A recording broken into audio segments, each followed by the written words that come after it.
Lorsque Owen se présenta avec ses théories communistes, tout changea.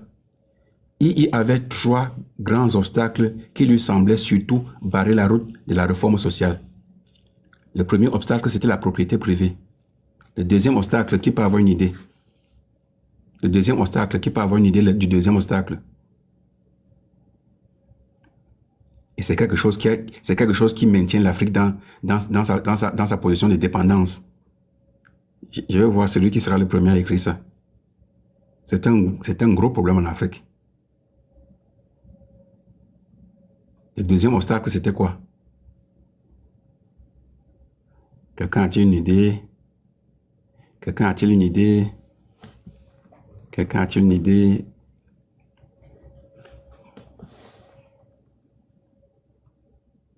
Yaya Tembo, thank you. C'est ça. Le deuxième obstacle, c'était la religion. Non, Yaya Tembo a trouvé, c'était la religion. Dès qu'on touche à la religion, même les plus radicaux des combattants ici, là, dès qu'on touche à la religion, tout s'effondre une fois. Ils préfèrent vous laisser avec le combat, là. Que tu as osé toucher à ma religion, directement un autre visage de lui ressort.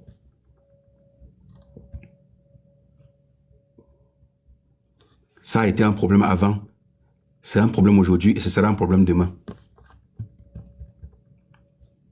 Parce que les gens, les hommes, les prolétaires que nous sommes,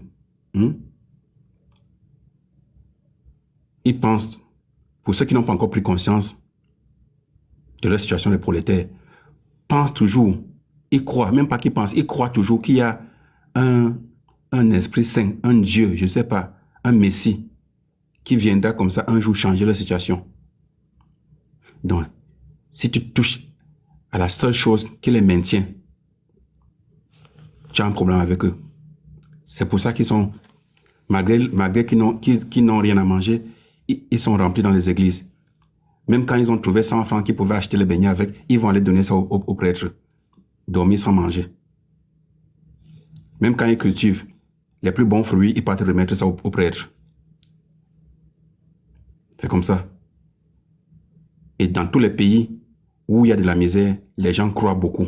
Les gens croient tellement. Et quand tu arrives dans les pays riches, mon frère, les églises sont vides. Je parle avec les preuves. Au Canada, ici, les églises sont vides. Et même si tu arrives dans une église, parce que quelqu'un t'a invité que pardon, ne manque pas mon mariage. Tu arrives là-bas, c'est même le jour de mariage. Mais tu regardes comme ça. Mais c'est comme si les gens même s'est même boycotté de venir au mariage à l'église. Tu regardes, il n'y a que des vieux blancs et les Africains.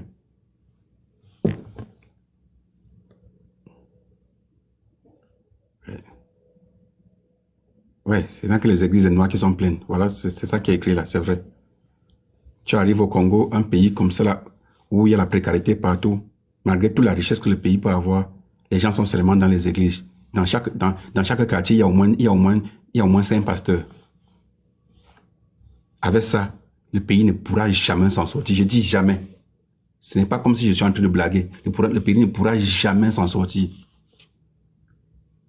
C'est impossible que le prolétaire prenne conscience dans cette situation-là. Il ne peut pas.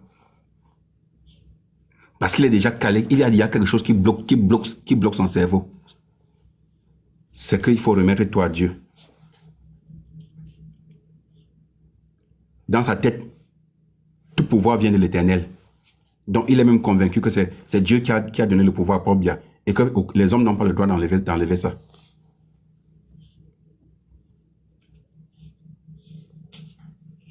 Donc, Owen s'était confronté à ces obstacles-là. Donc, la propriété privée, qui était le premier obstacle. Le deuxième obstacle, c'était la religion. Et le troisième, c'était la forme actuelle du mariage. Donc, quand on dit actuel, ce n'est pas 2025. Là, ils étaient au 19e siècle.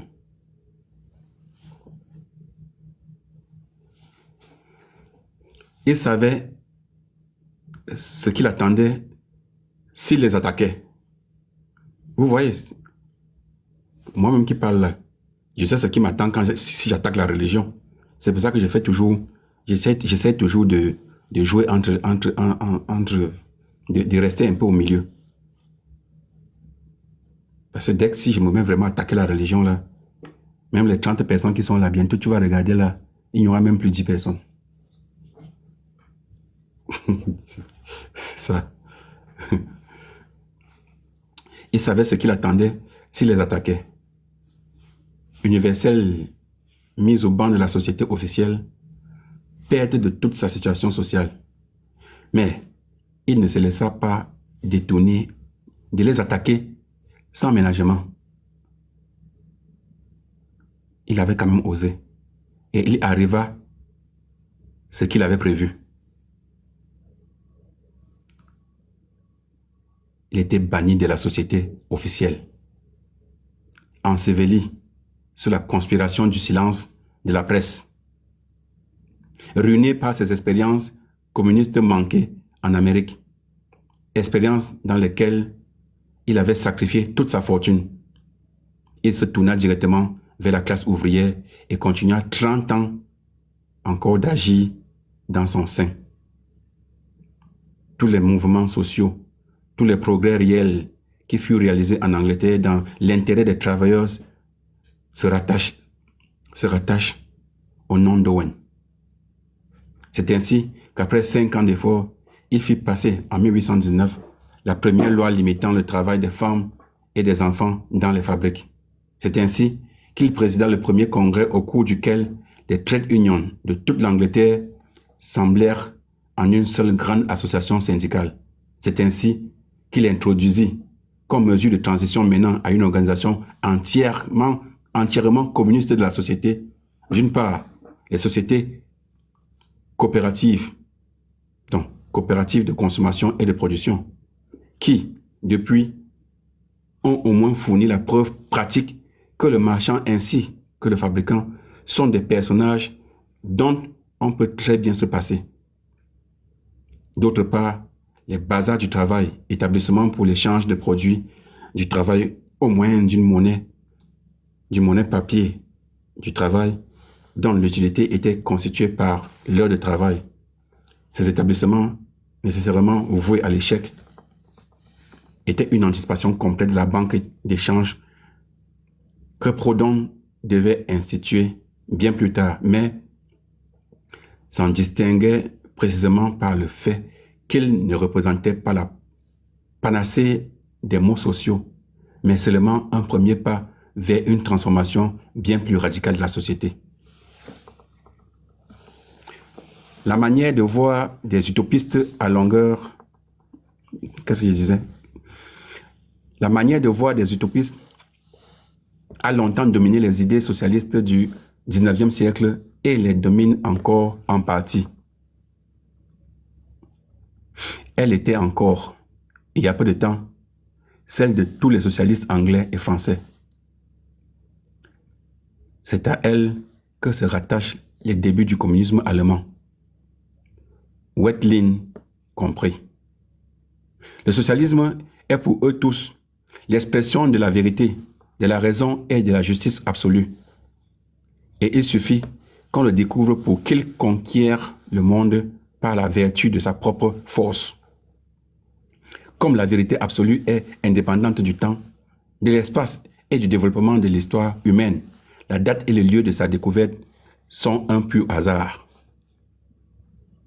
Cela étant, la vérité, la raison et la justice absolue redeviennent différentes avec chaque fondateur d'école. Et comme l'espèce de vérité, de raison et de justice absolue qui est particulière à chacun d'eux dépend de son entendement subjectif, de ses conditions de vie, du degré de ses connaissances et de la formation de sa pensée, la seule solution possible à ce conflit des vérités absolues, c'est qu'elles s'usent l'une contre l'autre. Rien d'autre ne pouvait sortir de là qu'une espèce de socialisme électrique moyen, comme celui qui règne aujourd'hui encore, en fait, dans l'esprit de la plupart des ouvriers socialistes de France et d'Angleterre. Un mélange admettant la plus grande variété de nuances, où entre dans ce qu'elles ont de moins insolite, les observations critiques des divers fondateurs de sectes, leurs thèses économiques et leur peinture de la société future. Et ces mélanges s'opèrent d'autant plus facilement que, dans chaque élément composant, les arêtes vives de la précision ont été émoussées au fil des débats, comme les galets au fil du ruisseau. Pour faire du socialisme une science, il fallait d'abord le placer sur un terrain réel. Pour faire, j'ai même la chair de poule en lisant. Pour faire du socialisme une science, il fallait d'abord le placer sur un terrain réel.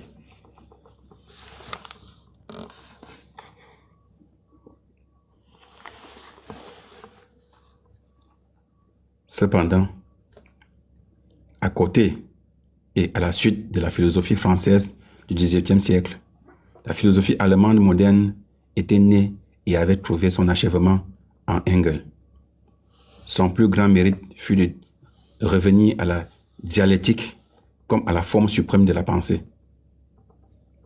Les philosophes grecs de l'Antiquité étaient tous dialecticiens par naissance, par excellence de nature, et l'esprit le plus encyclopédique d'entre eux, Aristote, a aussi déjà étudié les formes les plus essentielles de la pensée dialectique.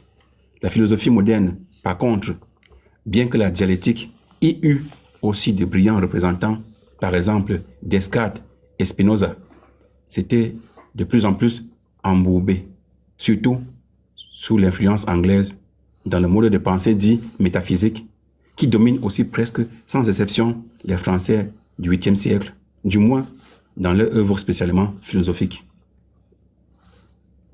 En dehors de la philosophie proprement dite, il était néanmoins en mesure de produire des chefs-d'œuvre de dialectique. Nous rappelons seulement le neveu de Rameau, de Diderot, et le discours sur l'origine et les fondements de l'intégralité, ou plutôt de l'inégalité, parmi les hommes de Rousseau. Indiquons ici brièvement l'essentiel des deux méthodes. Lorsque nous soumettons à l'examen de la pensée la nature ou l'histoire humaine ou notre propre activité mentale, ce qui s'offre d'abord à nous, c'est le tableau d'un enchevêtrement infini de relations et d'actions réciproques où rien ne reste ce qu'il était, là où il était et comme il était, mais où tout se meut, change, devient et périt. Nous voyons donc d'abord le tableau d'ensemble dans lequel les détails s'effacent encore plus ou moins. Nous prêtons plus d'attention au mouvement, au passage de l'un à l'autre, aux enchaînements qu'à ce qui se meut, passe et s'enchaîne. Cette manière primitive, naïve, mais correcte quant au fond, d'envisager le monde est celle des philosophes grecs de l'Antiquité. Et le premier à le formuler clairement fut Héraclite.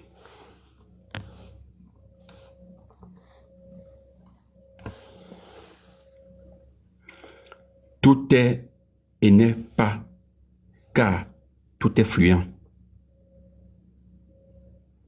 Tout est sans cesse en train de se transformer, de devenir et de périr. Ça, c'est la philosophie. Mais cette manière de voir, si correctement qu'elle saisisse le caractère général du tableau que présente l'ensemble des phénomènes, ne suffit pourtant pas à expliquer les détails dont ce tableau d'ensemble se compose. Et tant que nous ne sommes pas capables de les expliquer, nous n'avons pas non plus une idée nette du tableau d'ensemble. Pour connaître ces détails, nous sommes obligés de les détacher de leurs enchaînements naturels ou historiques et de les étudier individuellement dans leurs qualités, leurs causes et leurs effets particuliers, etc. Monsieur Signal demande c'est quoi la photo. Mais tu vois bien que sur la photo, il y a deux grands révolutionnaires. Il y a Fidel Castro en compagnie de Thomas Sankara Et qu'est-ce que tu vois à côté d'eux? Ce sont des jeunes Africains à qui on doit enseigner la révolution, comme ce que je suis en train de faire maintenant. Donc la photo, pour toi, comment, tu n'arrives pas à comprendre quoi sur la photo.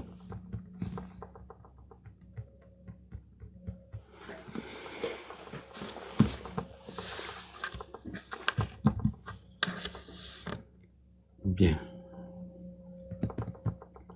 C'est au premier chef la tâche des sciences, de la nature et de la recherche historique, branche d'investigation qui, pour d'excellentes raisons, ne prenait chez les Grecs de la période classique qu'une place subordonnée, puisque les Grecs avaient auparavant à rassembler les matériaux.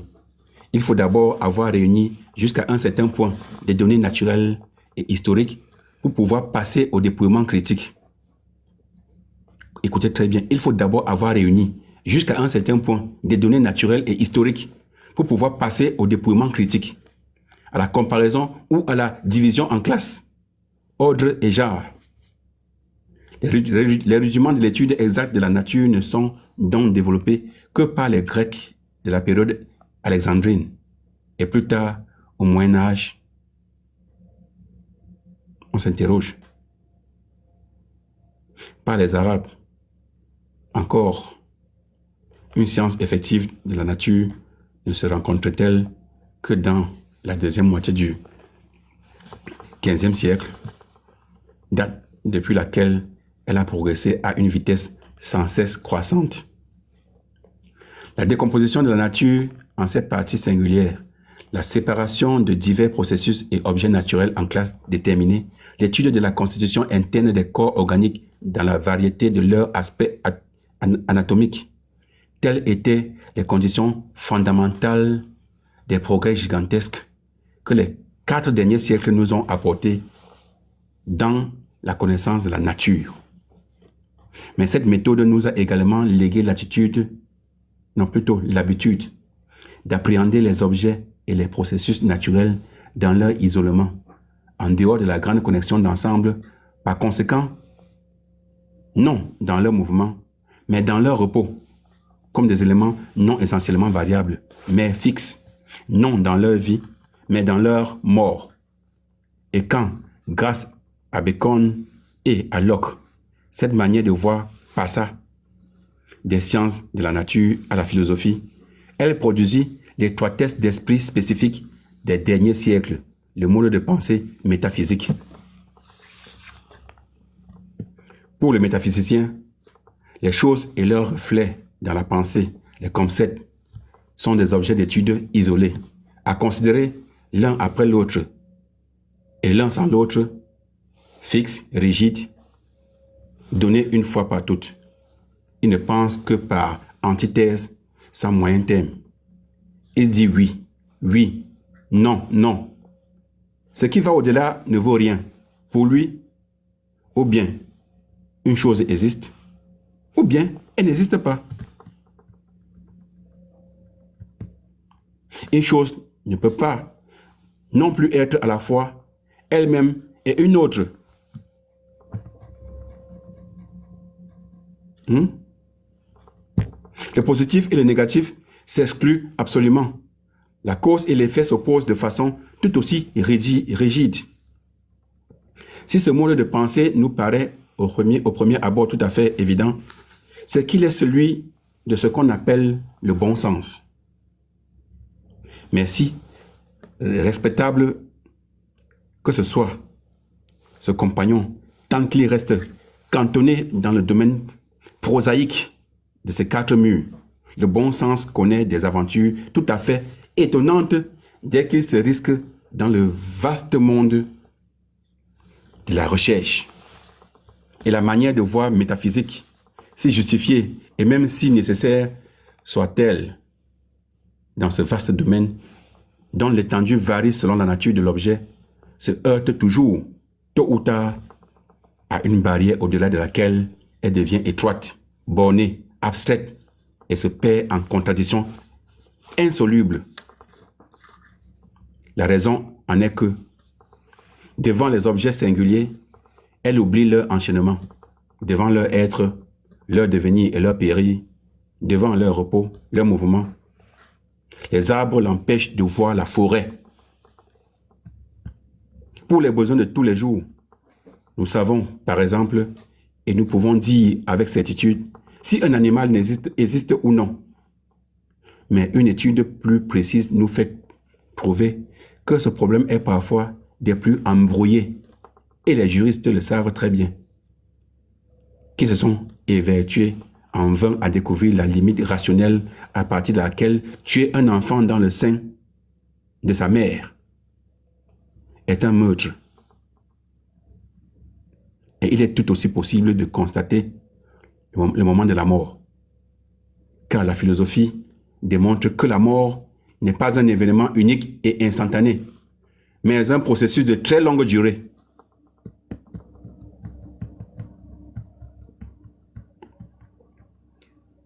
Parallèlement, tout être organique est, à chaque instant, le même et non le même. À chaque instant, il assimile des matières étrangères et en élimine d'autres. À chaque instant, des cellules de son corps dépérissent et d'autres se forment. Au bout d'un temps plus ou moins long, la substance de ce corps s'est totalement renouvelée. Elle a été remplacée par d'autres atomes de matière de sorte que tout être organisé est constamment le même et cependant un autre.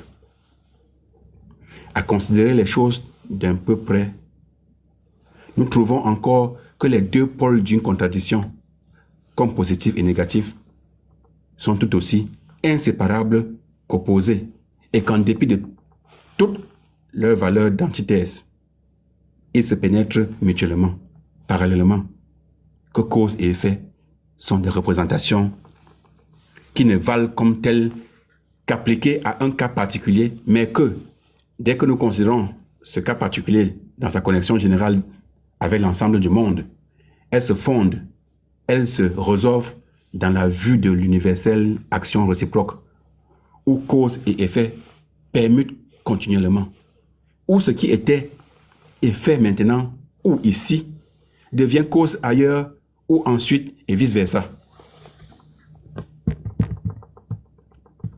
Hein, Oné? C'est quoi? C'est trop de philosophie, n'est-ce pas? Hein? Les gens qui sont en bas là, vous écoutez seulement, pas de commentaires. Oui, Colo, tu disais quoi, hein? Mais tout ce que je suis en train de lire là, tu ne comprends pas que ça explique le monde, l'être humain et tout en quelques paragraphes. Mais c'est parce que je n'ai rien d'autre à dire que tout, parce que tu as déjà tout dit en fait, c'est ça le souci. Je vais pas répéter ce que tu dis déjà, c'est tout à fait ce que je pense, tu vois. Il n'y a rien vraiment à rajouter. Mais moi, je reste toujours sur le côté humain qui ne reconnaît pas qu'il est dans le besoin. Moi, je sais pas comment on va expliquer ça pour qu'ils comprennent. Je sais pas, c'est ça qui est compliqué. Toi, tu expliques bien. Est-ce que la majorité des personnes comprennent que c'est ça leur souci? Je sais pas. Je sais pas, est-ce qu'il faut le même cerveau que toi tu as la connaissance, tu as le côté pratique, le côté liturgique de la chose, le côté littéraire, mais les autres, je sais pas, est-ce qu'ils sont conscients? Moi, ce que tu dis est vrai, mais est-ce que la majorité des gens sont conscients de la situation? Ce que je suis en train de lire là, c'est au moins pour les gens qui ont fait, qui ont un niveau terminal. Moi, je n'ai pas fait la classe de quatrième. Donc, comment tu... Mais toi, tu as acquis ça parce que tu as envie de t'éduquer. Tu es ce qu'on appelle, tu as fait ton éducation personnelle. Tu n'as pas eu besoin de quelqu'un. Et je pense pas que c'est seulement l'école qui donne cette éducation-là. La majorité des gens qui ne comprennent pas le basic que toi tu as, ils ont les bacs plus 5, non? Ils ont les bacs plus 6. Est-ce que ça fait que leur cerveau est éveillé? Quand tu vois aujourd'hui Kwanye a un bac plus combien? Enfin, je sais pas, est-ce que c'est ça qui fait qu'ils comprennent le truc? Parce qu'après, ils vont toujours trahir le peuple. C'est ça le problème, parce qu'ils n'ont pas la conscience véritable. Voilà, un autodidacte, c'est vrai, c'est le mot qui... merci Younes 80. Kolo, tu es un autodidacte. Tu t'es créé ton intelligence et tu es dans le bon sens. Tu peux avoir un véritable débat avec, Wilfried, qui a été à l'école, qui a un bac plus 10. Mais la majorité des gens qui ont le bac plus 10 ne peuvent pas tenir une véritable conversation pendant 1 heure de temps avec Wilfried et Kanga, alors que tu n'as qu'un niveau 4e. Tu vois ce que je veux dire? C'est là où je me questionne beaucoup. Avec toute l'école qu'ils ont eu, tous les livres qu'ils ont lus, je sais pas, ils sont dans quoi en fait, c'est ça. En fait, nous on a été avec les gens, je sais pas, hier ça m'a... Ou bien c'est peut-être le fait que comme on est dans ta plateforme, on apprend. Je sais pas, je les regarde comme les nunupiciens, comme... Je ne sais même pas quoi penser d'eux.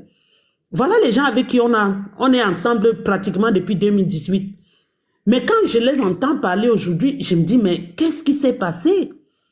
Ou quelqu'un te dit que ou c'est Chiroma ou c'est rien, et alors qu'il a un bac plus, il ne voit pas que Chiroma est un envoi. Et ils te disent que Chiroma a fait sa part, mais attends, c'est difficile. Toi, tu es un autodidacte, tu as beaucoup plus de connaissances, tu peux tenir des conversations pendant des heures avec Wilfried. Moi, je ne peux pas le faire, je suis honnête. Je vais tenir à un certain point, je vais peut-être être perdu, je serai obligé peut-être de l'arrêter, lui poser des questions pour mieux comprendre. Mais ces gens-là, ils ont fui quand Wilfried leur a demandé d'aller débattre sur une chaîne de télé. Aucun d'eux n'a relevé le défi, mais ils te disent qu'ils sont intelligents. Pourquoi ils n'ont pas relevé le défi? C'était dans une chaîne non partisane. Une chaîne où il n'y a pas d'attache avec le Cameroun. Ils sont totalement dans un autre pays. Ils pourront poser des vraies questions parce qu'ils sont non partisans. Mais tous, ils ont fui. Il n'y a personne qui a accepté de débattre avec Wilfried. Mais c'est le même qui te dit que Wilfried ne connaît pas. Mais s'il ne connaît pas, pourquoi vous avez fui quand il vous a appelé pour venir débattre? Jusqu'à aujourd'hui, aucun d'eux n'a pu relever le défi. Mais ils ont les bacs plus 10, ils ont lu toutes sortes de livres, ils sont intelligents. Tu vois, c'est ça mon problème, c'est ça que moi je sais pas comment on va faire, hein. Ça va être très compliqué.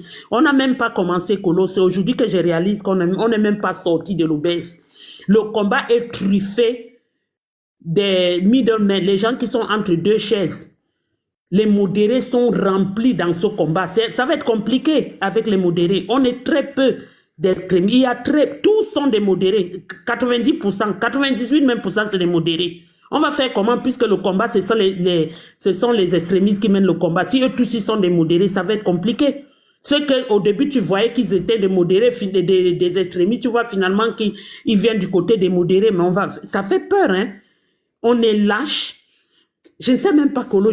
Hier, je te jure, j'ai passé une journée. C'était très dur pour moi. Hier, j'ai beaucoup réfléchi parce que j'en ai besoin parfois. Et j'ai entendu des choses.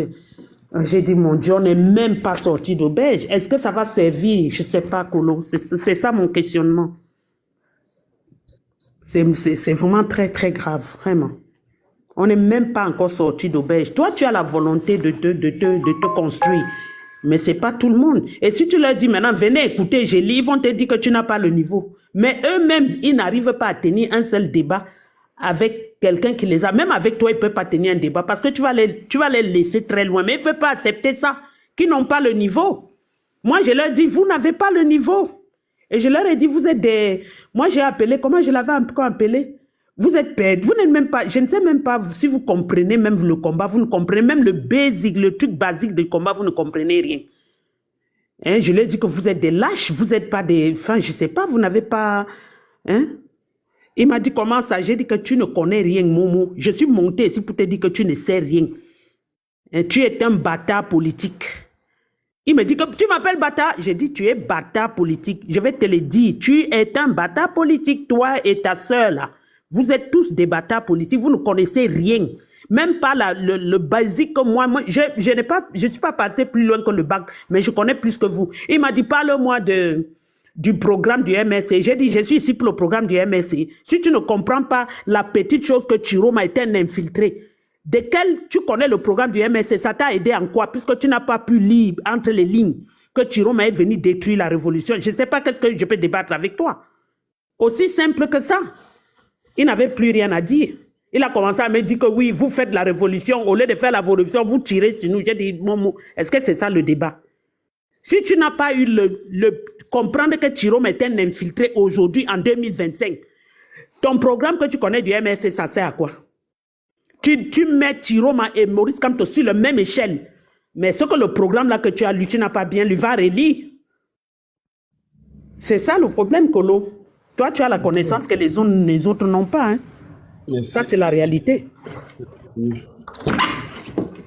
Moi, j'évite le Congo, ça. Bientôt, on va dire que, au lieu de faire la lecture, c'est le nom de Momo qu'on prononçait ici. Tous ces processus. Non, Kolo, c'est pas. Kolo, je ne fais pas le Congo, ça. C'est pas. Je ne l'ai pas insulté. J'ai juste dit quelque chose qui est... Est-ce que je l'ai insulté? Je ne parle pas de sa vie personnelle. Je parle de sa connaissance géopolitique. Quand je l'appelais Bata, il m'a demandé de lui expliquer pourquoi je l'appelle Bata. J'ai dit que je n'ai pas parlé de ta vie personnelle. Je parle de ton positionnement en matière géopolitique. C'est ça, c'est de manière... Je ne l'insulte pas. Est-ce que je l'ai insulté? Je dis ce que j'ai remarqué. Il m'a demandé, OK, dis-moi comment... dis-moi comment, pourquoi tu m'appelles bâtard politique. Je lui ai expliqué que si... Tu me connais assez. Tu me connais assez. Tu sais que je n'irai pas là-bas et j'aimerais même pas savoir ce qui se passe là-bas. Donc, plus tu parles, plus ça me dérange seulement. Donc, je sais pas comment vous faites pour aller chez eux, discuter avec eux jusqu'à les confronter. Moi, je peux pas faire ça. Donc, c'est pour ça que je préfère te dire que ça m'intéresse vraiment pas.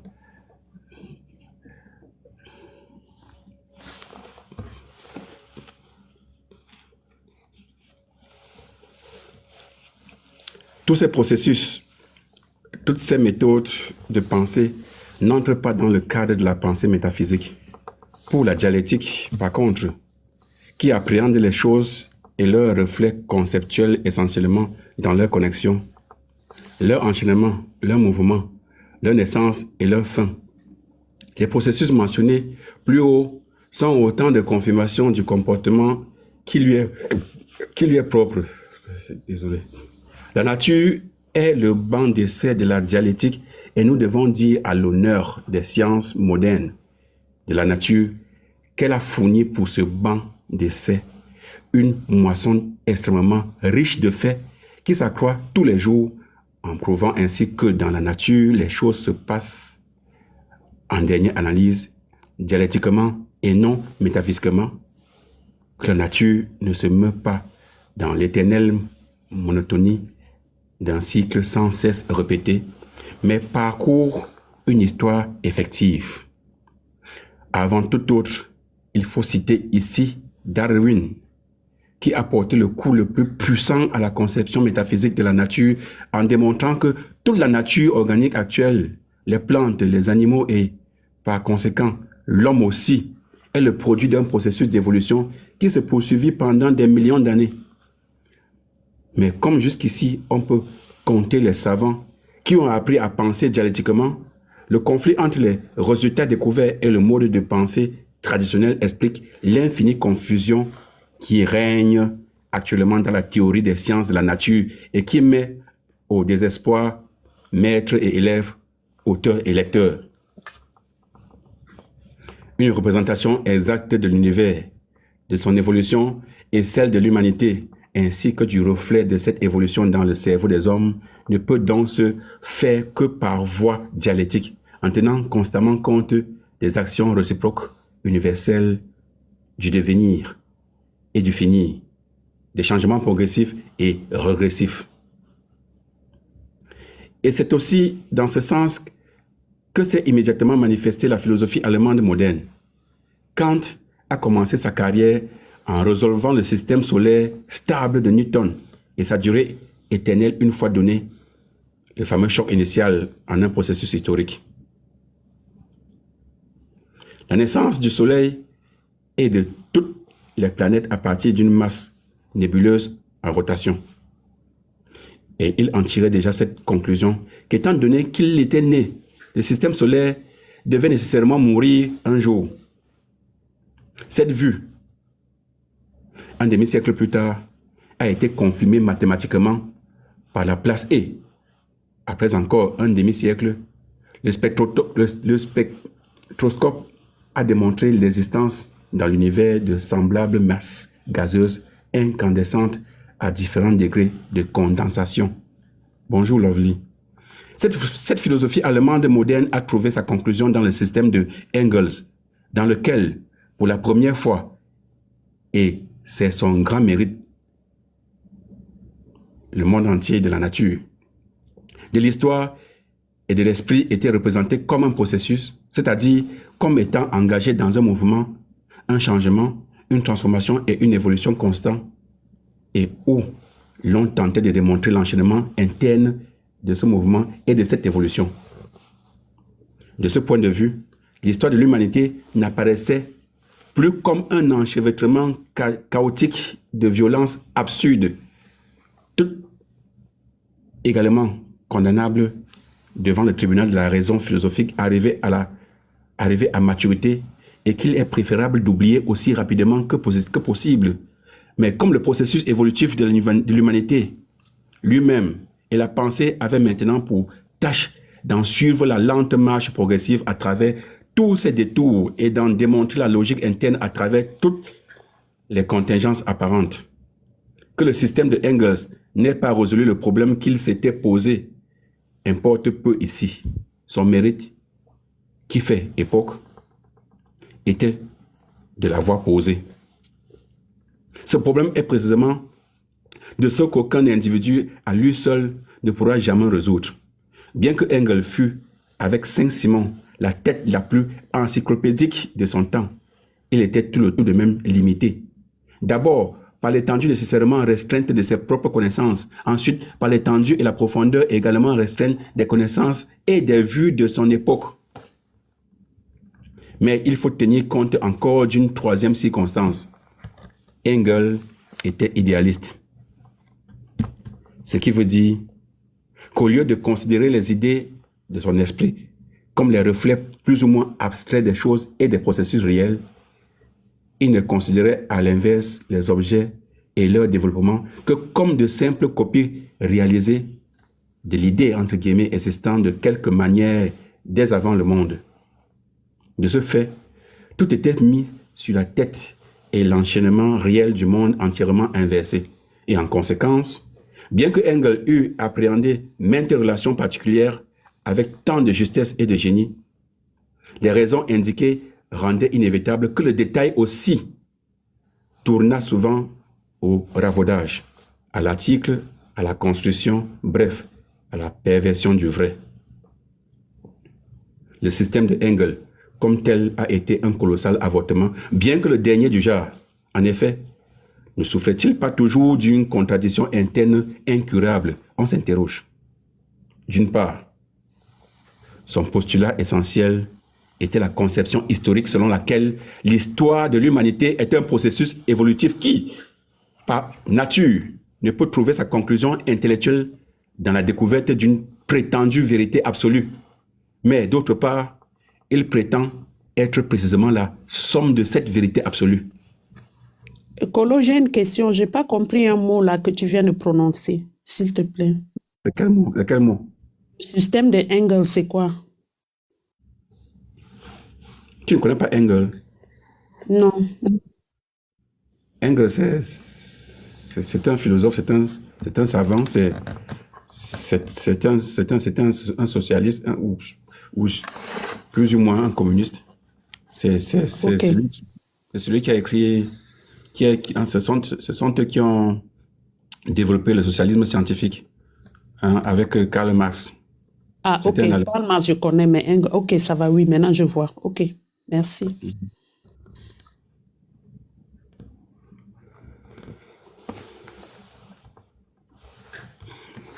Bonjour, JM.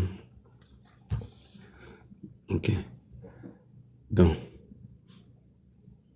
un système de connaissance de la nature et de l'histoire embrassant tout et qui constitue une conclusion définitive est en contradiction avec les lois fondamentales de la pensée dialectique, ce qui toutefois n'exclut nullement mais implique au contraire que la connaissance systématique de l'ensemble du monde extérieur puisse progresser à pas de géant, de génération en génération. Une fois démêlée la totale perversion caractéristique de l'idéalisme allemand du passé, il fallait forcément revenir au matérialisme. Mais notons-le non pas au matérialisme purement métaphysique, exclusivement mécanique du 8e siècle, en face de la condamnation pure et simple, naïvement révolutionnaire de toute l'histoire antérieure. Le matérialisme moderne voit dans l'histoire le processus d'évolution de l'humanité et sa tâche est de découvrir ses lois motrices.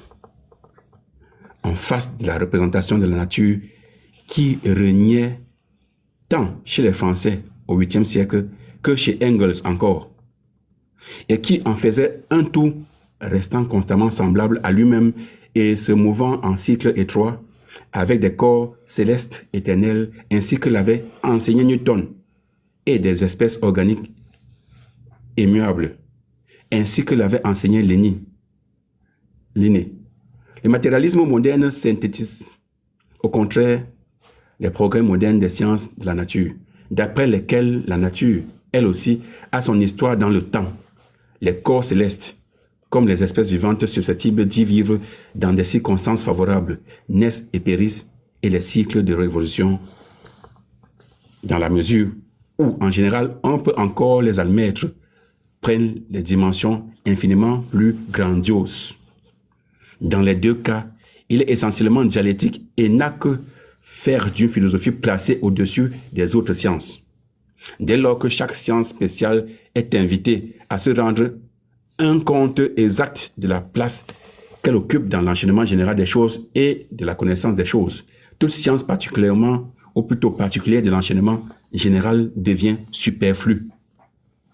De toute l'ancienne philosophie, il ne reste plus alors à l'état indépendant que la doctrine de la pensée et de ses lois, la logique formelle et la dialectique. Tout le reste se résout dans la science positive de la nature et de l'histoire. Mais tandis que le revirement dans la conception de la nature ne pouvait s'accomplir que dans la mesure où la recherche fournissait la qualité correspondante de connaissances positives, des faits historiques s'étaient déjà imposés beaucoup plus tôt, qui amenèrent un tournant décisif dans la conception de l'histoire. En 1931, plutôt 1831, avait eu lieu à Lyon la première insurrection ouvrière. Ouais. En 1831, avait eu lieu à Lyon la première insurrection ouvrière. Tout à l'heure, je vous parlais de la révolution prolétarienne. C'est ça, l'insurrection ouvrière. La classe ouvrière doit s'insurger. La classe ouvrière doit se révolutionner. Elle doit se révolter.